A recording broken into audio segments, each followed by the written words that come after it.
another one. So this one says, had a weird interview experience. After applying nonstop for 2 months, I finally landed an interview for a QA automation role. However, they didn't ask a single testing question. They asked nothing about methodologies, nothing about what makes tests valuable, nothing about anything actually. They literally asked no questions. This one and done interview for one of the largest employers in my city was 30 minutes of hacker rank style coding questions. It was a major red flag. It was a major red flag to me, and there's no chance I would consider an offer. In my opinion, just because you are the best programmer doesn't mean you'll be the best tester, and this interview was not a way to build out a good testing team. Testing requires an inquisitive mindset. Automation requires strategies to avoid building a mess that requires endless test maintenance. The code itself is simple, but the mind behind it is everything. This is only the second time I run into this style of interview in my career, but it's disheartening to see us boil down to lines of code and not the art that is software testing. What's everyone's thought on this? And then they had to edit. They also offered virtually zero info on the team, project work, and saved no time at the end for questions.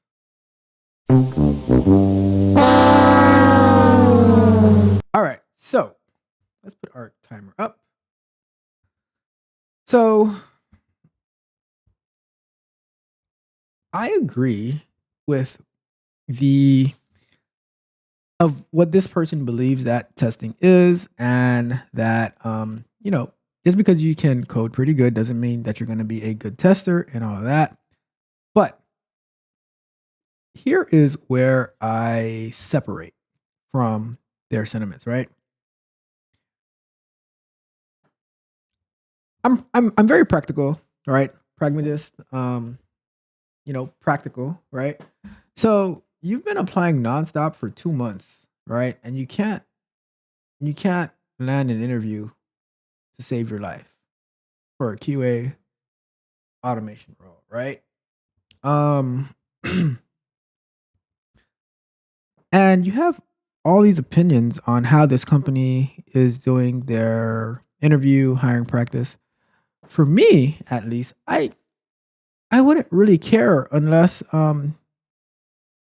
you feel some type of way because you might not be that confident or competent in your automation skills. I don't know, but I wouldn't have that hold me back because guess what? I am a pioneer, right? And if I like when I'm coming into a new position, a new role, I come into it with a leadership mindset, with a senior mindset, with a pioneering mindset of, okay, I don't really care what might not be like what you're doing that might not be the best practices because I know that I can make a difference and I can make a change, right? So I don't let that hold me back. I care more about the work in general, right? Um, and that's why I'm like, if they're doing hacker rank, like I remember when I was interviewing people for a position, right? And I created a hacker rank test, which was it was more QA based, but there was some automation questions in there. There were some questions about like mindset, how you'd approach something, and everything like that. And then like one of the things that I talked to Don about is like with the chaos camp. I think it's a really really good interview style to if we were to be able to see someone work through an automation challenge, right? So let's say the MP3 metadata challenge, right? I would love to see somebody work through that to see like how do they think through it and stuff like that.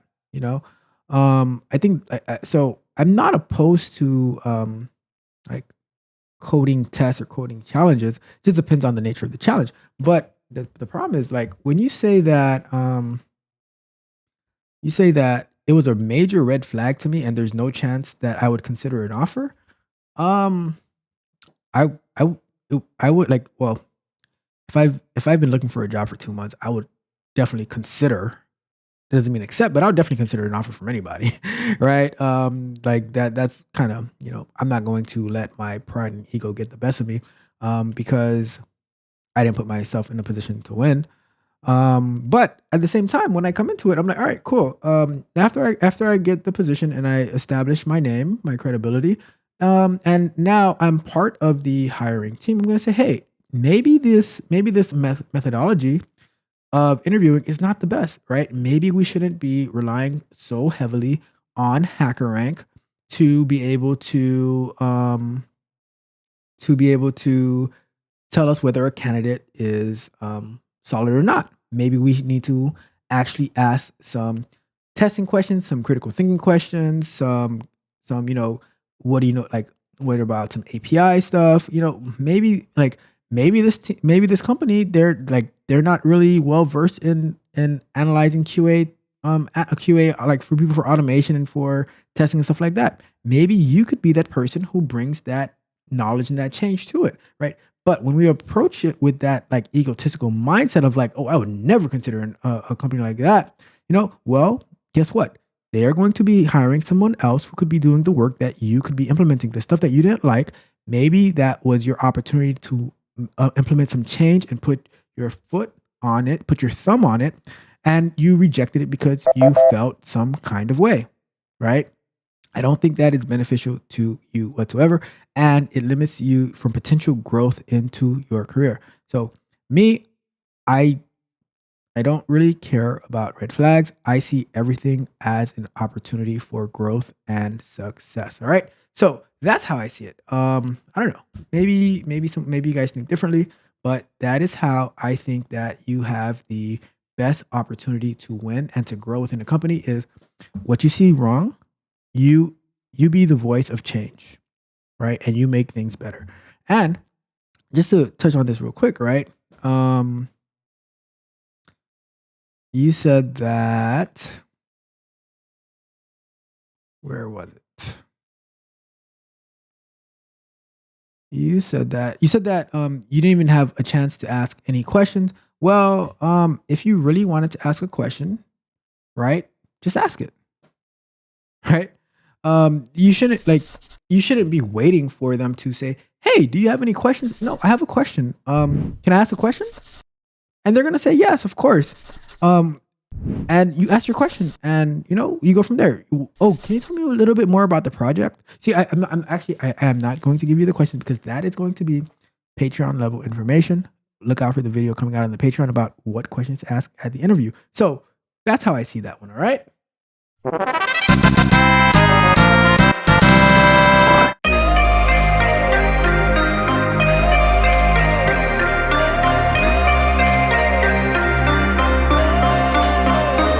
If you enjoyed the fascinating information shared in this video and you want more, be sure to hit the subscribe button to Tech Coach Ralph to be notified for new videos. Enigmatic Joker.